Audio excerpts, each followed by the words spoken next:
Hey folks, it's Bratt with the Real Estate Jedi of Big Block Realty, and as promised in this video, I'm going to be sharing my takeaways from the Norris Group's latest report on the macro housing market and Mr. Norris's bottom line predictions, as well as how he arrived at them.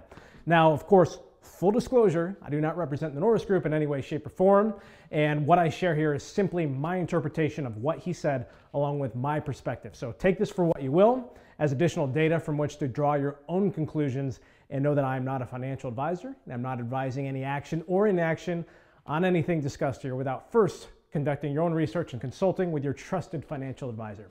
So, to reiterate, understand that this is mostly focused on the California housing market as a whole, not localized cities or metro areas. So if we were to consider, for example, where San Francisco County is in regards to this housing cycle, it would drastically differ from where Riverside County is, or any other county for that matter, okay? So that said, let's get started.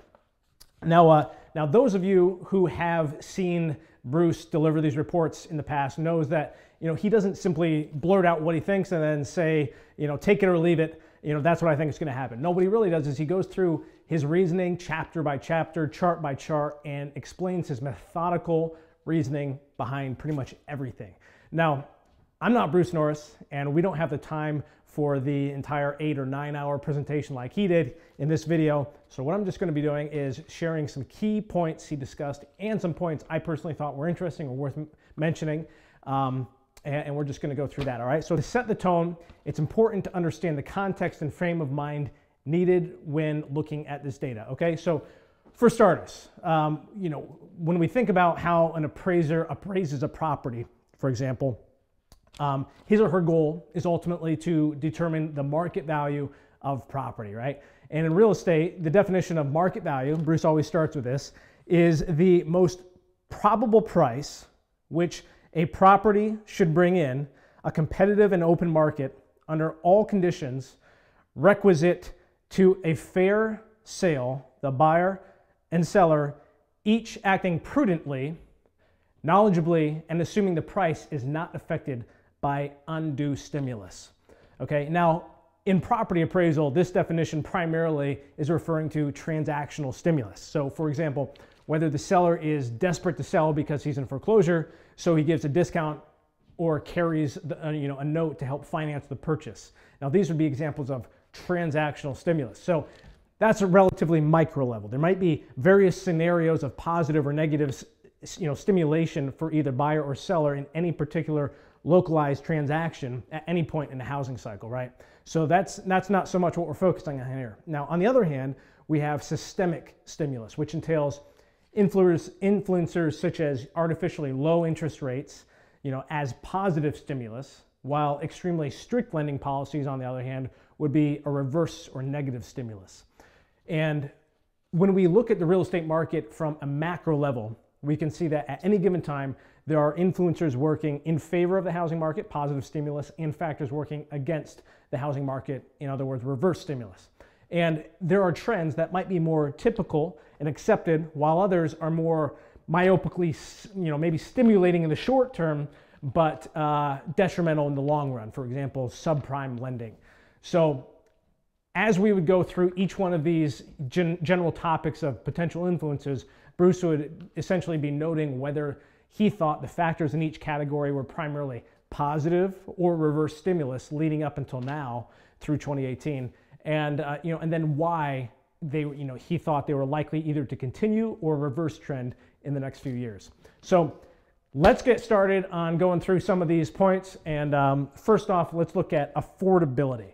So even though this isn't exactly how affordability is calculated, the general idea is that if you take the median home price paired with the current going interest rate, then the percentage of households that would hypothetically be approved to purchase a home based on those figures, that's your affordability rate for an area. So for example, if based on the current interest rate, the current income needed to qualify for a median priced home in California was, let's say, $125,000, then if only 27% of households currently make that or more every year, the affordability rate is 27%. Make sense?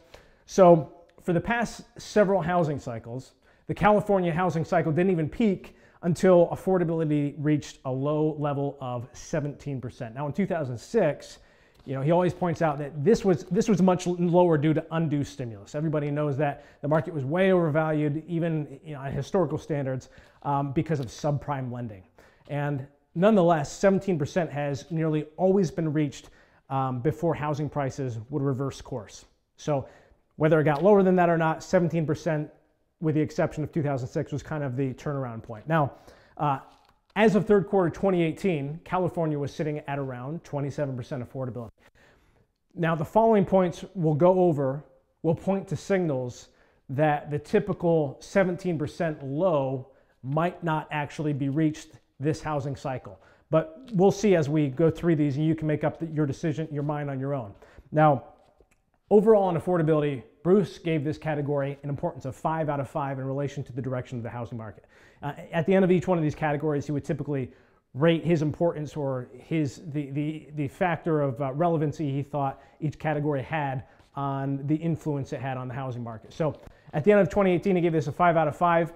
Prices were softening, he did note, as a lot of us could tell, especially in San Diego County. I'm not sure about other counties, but for example, in December 2018, we had about 40% year over year inventory levels, and that's pretty substantial considering that's 40% over 40% seasonal low that same time the year before. Okay, so unsold inventory was definitely going up. Now, beginning of the year, that's starting to already turn around, but we'll see as we go forward here what direction we can expect to head. Now, next category factor up is sales and inventory. Okay, now what was interesting to note here is that while it sounds counterintuitive, in historical California housing cycles, declining affordability would nearly always be met with declining inventory, as prices would continue to rise until late in the cycle as affordability neared cyclical lows. Okay, so the recent softening in the market and increase in unsold inventory demonstrated that 2018 was not following this historical pattern. All right. Now, something else to note here is that the number of international buyers has actually gradually declined since 2013 at an abnormal pace. When I say abnormal, I mean I think we're maybe probably dropped about 50% if I can recall. I think we're around I can't remember the numbers off the top of my head. I should take a note of them, but international buyers has gone down significantly. I think it was about 13% of the market in previous years, and now it's around 5%. Now, this category was given a 5 out of 5 and was labeled as mostly positive stimulus in 2018, with an expected mix of mild negative stimulus to continued positive stimulus in the coming year. The next major factor he went over is lending, and this is probably one of the major factors demonstrating why the market might not be behaving as it has in past cycles. See, in the past 10 years of lending, guidelines and underwriting has contributed to extremely safe environments for loans. So all loans with a debt-to-income ratio of over 50% has gotten to about 25% of all loans in 2018. It's about the highest it's been since about 2009. It's still a relatively low amount, and the standards have remained extremely strict and disciplined, relatively speaking, compared with anything we've seen in the past as far as loans go. Now, guidelines have also been very slightly loosened in 2018, allowing in some lower FICO borrowers and offering some down payment assistance programs, but he noted that this in general was very limited and only very mildly positive stimulus, nothing that was really going to change or affect the market very drastically. Now, going forward, Bruce noticed that this was likely as sales volume and refinances decline due to higher interest rates. Less people are probably refinancing as rates are actually going up instead of down. That lenders might begin to loosen their standards a little bit further, but just given the attitude and general environment of loans right now, it's very unlikely that any significant changes will happen at any pace that will provide a significant stimulus like we saw previously that's really going to affect the market. So lending was given a 5 out of 5 relevant score with no significant changes to lending policy, suggesting that this is likely to be a continued negative stimulus relative to this point in the past housing cycles. Okay. Next up is interest rates. Now, I think this has been all over the media for the past couple of years. We've done a lot of videos on this, but interest rates were definitely a reverse stimulus in 2018 and are expected to continue to be a negative stimulus going into 2019, as the Fed is still expected to raise the Fed funds rate with an expected target of, I believe, 3% for 2019. So I think right now we're sitting at around 2.25 to 2.5%. So 3% is about an upwards of 0.5 to 3/4 of a point target from where we currently stand.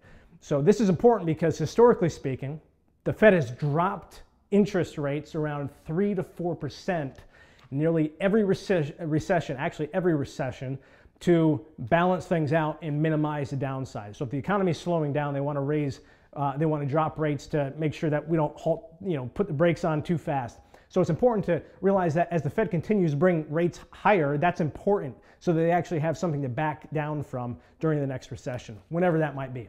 So interest rates were labeled a category 3 out of 5 until they drive affordability levels down to a certain point, after which they start to become a 5 out of 5. Because once we reach that floor on affordability, then there's really nowhere to move, and every little increment up in interest rates is going to hurt buyers even more.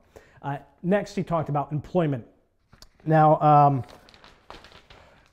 unemployment is at 50-year lows in California and is nearing all-time lows in other states as well. So another peculiarity of this current market cycle is that although California has had incredible gains in employment, it was not followed by single-family construction as it has been and normally would be historically speaking. And that's pretty unusual. So my understanding of what he was suggesting as part of the reasoning behind this is that despite unemployment levels being the lowest in our lifetimes, which is technically an extremely positive stimulus, the ability to qualify for loans in terms of lending standards was not. So these two may have been kind of counteracting each other.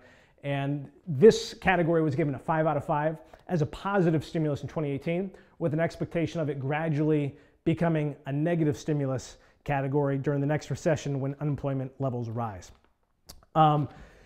Trustee sales. Trustee sales were briefly touched on, labeled as a positive stimulus in 2018 due to being at cyclical low levels. When at low levels, trustee sales have very little to no effect or impact on the market because they are derogatory sales. So if there is no presence of derogatory sales, they're a positive stimulus. They're positively impacting the market. On the other hand, as soon as like in 2008, we actually saw at some points in time, trustee sales, foreclosures were actually, and bank-owned properties ended up being 50 to sometimes in some areas 80% of what was listed on the market. That's when it becomes an incredibly strong negative influencer on the market. So this was labeled as a 1 out of 5 relevancy scale currently, going to a 5 out of 5 on the significant scale as we progress. So whenever the market turns around, that will, if trustee sales become an actually influencing factor, that's going to have a higher relevancy scale. Now, construction received a good bit of attention, but mostly due to the lack of it relative to past housing cycles. So it was brought up that, for example, part of the reason builders overbuilt even faster than the rate of household creation in 2001 to 2006 was actually because the lies of demand for owner-occupied homes, when they were really there was a lot of people lying, saying they're buying a new construction home as an owner-occupied home when they were really being used as rentals. So, I thought that stat was interesting. The anticipated stat, what was being reported was that around 18% nationally of new construction homes were being purchased as owner-occupied, when in reality the numbers later on proved that it was really closer to 47%. So when you have the perception of demand for owner-occupied dwellings inaccurately, including incorrectly reported data, reported uses, that skews the data. And that doesn't seem to be the case by any stretch in what's going on in our current market. But he made a good point in that you have to question the claims of a housing shortage and the reasoning behind it. Personally, we work in the market. I feel that there has been a exceptionally high demand for housing compared with the supply over the last several years. Now, that said, when we're at affordability levels right now that statistically speaking should not be anywhere near the lows for a cycle, why is demand not still just ramping up, and why is sales volume not, increasing, not decreasing like it has been, and why would inventory still not continue to go back? So sometimes the problem he was saying is that it ends up being that a shortage in demand might be the problem rather than a excess of demand. A shortage in demand might be the problem rather than a shortage of inventory. So even if it's due to affordability. Now this category was given a 3 out of 5 on the relevant scale and was labeled as a mildly positive stimulus to the market in 2018 with the continued expectation of being a positive stimulus to housing in 2019. Now a category I feel deserves weighty consideration is family budget and debt growth. It was pointed out that although mortgage debt has been relatively flat compared with the last housing peak, other types of debt have actually grown very drastically. Of course, when you factor in consumer debt, for example, such as credit cards and auto loans, see, these affect back-end ratios for would-be borrowers and they impact lending approval. Not to mention, this is the big one, is that debt such as credit cards have variable interest rates. So as interest rates rise and credit card balances are much higher than they have been in the past, this is going to continue to be a direct factor to household budgets. And in fact, consumer debt has gone up 45% since the last debt peak of 2008, and student loan debt actually doubled since 2009. So those are some big factors to consider. Additionally, numbers were brought up to factor in expenses such as healthcare and childcare, expenses that aren't even worked into the guidelines for approving loans. So combined, these two expenses alone just come out to 29% of the average annual family budget in California. This category was given a strong 5 out of 5 relevancy score and was considered to be a reverse stimulus in 2018, with the same trend continuing into 2019 as interest rates continue to rise and debt continues to grow. Now the debt and budget discussion leads directly into the next chapter, which is demographics and migration. Now the premise here is that Californians are being squeezed with a tighter and tighter budget each year. And they are moving out of the state because of that. That's being reflected. So what's important to note here is that it's actually going back nearly 3 decades, the majority of the time. Net domestic migration from California has been negative, while immigration from outside of the country has been the counteracting force. So although the majority of migration leaving the state has been in the lower income bracket, the pace is still at the fastest we've seen since 2005. So it's important to note, but again, for the most part, it's the people that cannot afford housing that are leaving the state, while the people with the money are relatively staying moderately here. They're not leaving yet, okay? Now, as a large portion of the population are approaching retirement age, Bruce classified this as a gradually approaching a category 5 out of 5, slowly turning from a positive stimulus into a more negative one in the coming years. Now, the next two topics covered are retirement readiness and national debt, Social Security, Medicare, which kind of go hand in hand. Now, the main points here were that the ratio of workers to retirement age citizens is rapidly shrinking and continues to do so over the next few decades. And has continued to do so and will likely continue to do so over the next few decades, excuse me. And as life expectancy increases, programs like Social Security will continue to draw more funds than expected when the program was initially launched. So in addition to this, confidence and preparedness for retirement has gone down in recent years, with the most common solution to underfunded retirement accounts being to downsize and live solely on Social Security. So, for example, out of the pool of future retirees that have been surveyed, they were asked, for example, okay, so how are you doing on your retirement planning? Are you going to have enough retirement funds based on what you were planning for retirement? And for all those that answered no, which was actually an increasing number over the last several years, the number one category that they answered in was that their goal, their solution to this is just to completely downsize their life and make it more, make it where they can just live off of Social Security as their sole income. So that's going to, of course, require changes in how much Social Security gets in funding from taxpayers. Being that, well, first, like I talked about before, because there's more people that are living longer and longer than originally expected, so that's going to increase taxpayers. This, of course, also leads to higher taxes on both employees and employers and decreases discretionary income further. These categories were both given 5 out of 5 and were expected to continue to be negative stimulus in the coming years. Now, although there was not any actual discussion of anticipated recession, past contributors to previous recessions were looked at, and factors that could mimic or possibly relate to them in the current environment were looked at.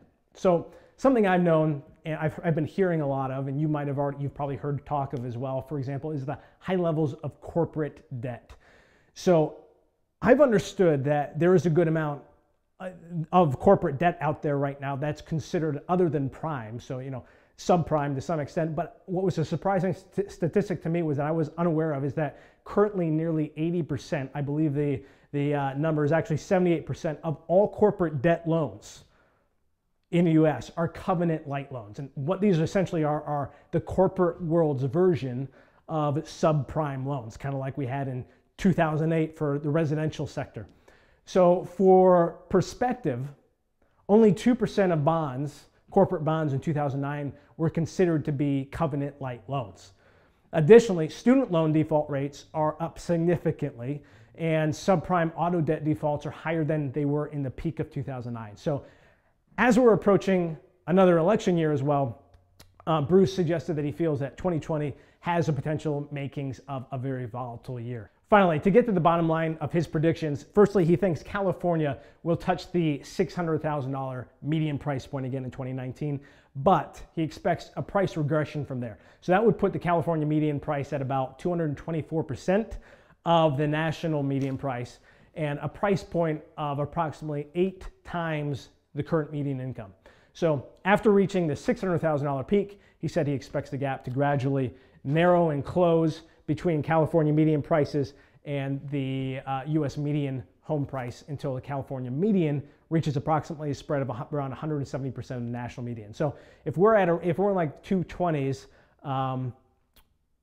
from the California median to the national median, that's still quite a bit lower than we typically would be turning around. I think typically it would be a little bit higher than that. Well, I wouldn't say typically. There's a lot of factors and they're not all lining up. I think in 2006 we were closer to 250%, again, overvalued. But if we're in the 220s right now, and we turn around there, the technical common downward point of that is around 170%. So while it might be in the 220s that it normally turns around at the top, 220s, 230s, at the bottom end, it's usually about 170% of the national median. So usually once we get down there, that's typically the signal of turning around and reversing direction again on prices. Now this closing gap, he says, shouldn't be just due to California price declines, but also going hand in hand with national price appreciation. So, as we meet these two, that's where he thinks those two are going to come closer together. Now, his long range prediction going out to 2027 is that the California median price reaches between $715 and $755. Now, of course, a lot can change in that time from here to there, but comparing charts from past cycles and comparing the course direction that many of the main influencer factors we discussed above are going in, he made his case for this reasoning. Now, regarding his conclusion that he expects the peak of the cycle to be atypically premature compared with past cycles, these were some of his points. Now, first, we have the lowest levels of unemployment in the past 50 years. We have the lowest number of notices of default ever recorded. The statewide affordability level is currently around 27%. There's essentially no competition from foreclosures or short sales. Okay, so the thought process here is that if we can't drastically increase in price with 4% unemployment, 27% affordability, and less than 1% of properties listed as bank-owned or distressed sales, then what will the market look like? What will these charts look like if and when these numbers turn around and become worse, which inevitably they will at some point in time. So to summarize some of his bottom line takeaways, these are his thoughts on the challenges with the current California market this cycle. Strict lending policies are making the current 27% affordability level feel more like a typical 17% affordability, a 17% affordability level low, right? Family budgets are getting squeezed by high healthcare costs with extremely high deductibles and high childcare costs. Consumer debt has grown and is continuing to grow at a rapid clip. And when you couple that with rising interest rates, it tends to continue the momentum, because even if you keep the same debt level, the burden becomes a lot higher just because of the raise in interest rates and the variable on the variable interest rate debt. Now, student loan debt also and high default rates on student loans are hurting buyers' ability to qualify for more so than in the past. Another thing is the new tax laws that passed last year do not allow California state income tax to be deducted from federal taxes. So that directly impacts buyers' budgets. So if you were paying $15,000 in California state tax last year, you could write that off of your federal tax bill, but now this year you cannot. So that's going to be $15,000 more impact on a buyer's budget. So California also is still a very unfriendly state to business. That doesn't help anything. And the overall public sentiment has an element of concern and the potential for instability, especially as it pertains to the political climate as of lately, right? So, and finally, there is slowing in some areas of the global economy as well. So countries such as China are seeing some of the slowest growth rates they have, I believe, in several decades. Now, I'm going to throw in some of my own conclusions from this as well. So as we went through each one of these individual charts for each factor in each different market in California, it's a clear reminder that not all markets are necessarily in the same phase of the cycle, or that each local market reacts the same as another. So for example, during the worst ever California housing crisis that we just passed, 10 years ago, in California, Monterey County experienced from the peak to the lowest point between 2006 and 2009. All right, so that was their peak to lowest point. And during that time frame, the median price went down 66.7%. Now, on the other hand, during the same down housing cycle, San Francisco County experienced the peak to trough between 2007 and 2011, and they lost a relatively modest 23.9%. So, same state, different counties, much drastically different results and even different timetables. Now, on the flip side, at this point in this market cycle, San Francisco has already entered a territory far exceeding the peaks of the last cycle and is continued is in a very precarious position, a dangerous position compared to where they were last year. And I think not last year, last cycle. I believe they're currently around 1.6 mil in median price, and I believe last cycle they were around 900, in the 900s as the high. So whereas places like San Diego County, for example, even with 5% interest rates, which we don't even currently have, if we did, if the market were to continue to climb to normal highs, we would still have an additional 20% upside from where we currently are.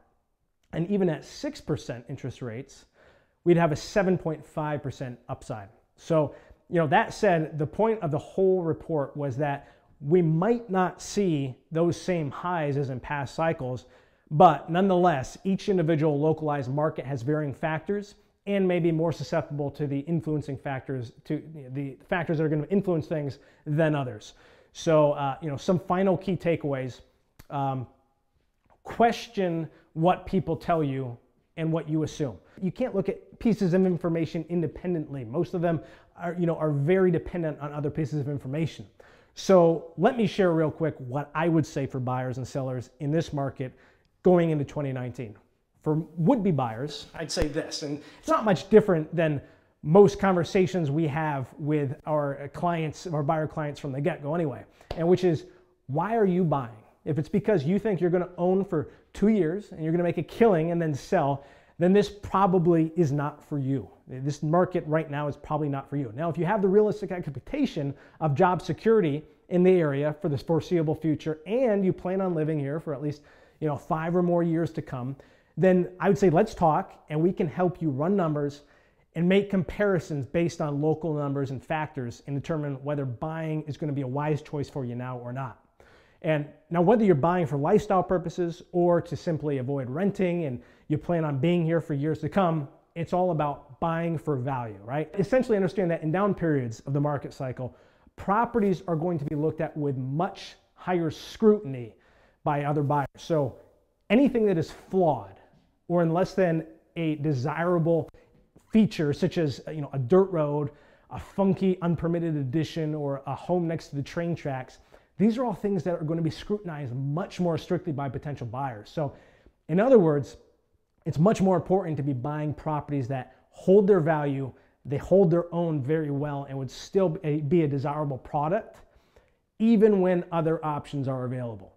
Okay, so not like, oh, I don't really like this. It's okay. I prefer renting my current unit, but I'm just doing this because that's all available and that's on the market, and I just want to get in the housing market. So you don't want to buy things like that. But if you can find something that holds value and you would like, even if it had other options available, that's going to help ensure you're making a wise decision. And of course, we want to look at the price you're paying for and a lot of other factors.